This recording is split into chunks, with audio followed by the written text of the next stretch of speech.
On this flawed candidate issue, I think you're exactly right when you pointed to Obama as many people thought he was a flawed candidate. I go even further than that. Ronald Reagan. Oh, you mean that crazy governor of California who's going to blow up the world? Bill Clinton, a guy who's the governor of Arkansas. He ran for re-election and lost, and he had some personal issues.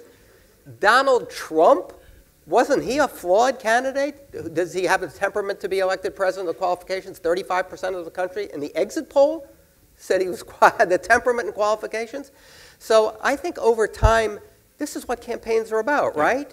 Candidates kind of crossing a threshold of credibility and of being presidential. There's this Grand Canyon in the Democratic Party between two schools of thought. And one school of thought is restoration. They just want to hit the reset button. They just want to go back to where things were before Donald Trump was elected president. But then there's this other group. Yes, of course they want to get rid of Trump. That's what's needless to say.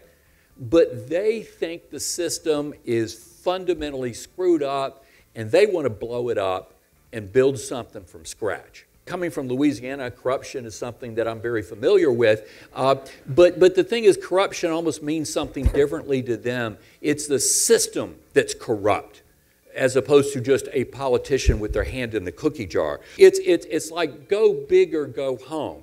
Go for big, fundamental, major structural change in the U.S. economy, in our political process, in our government, or do you want to go home, meaning to a comfortable, familiar, safe place? If you're a white evangelical, if you're a rural voter, if you're a self-described conservative, white male without a college degree, there's a really good chance that you're a strong Trump supporter.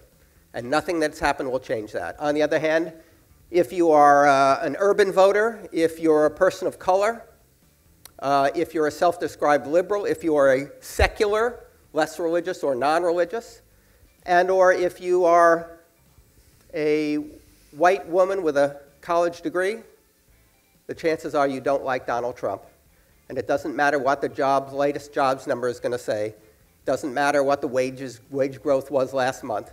You don't like him, you don't trust him, you don't think that he represents the best in the country, and you're going to oppose him.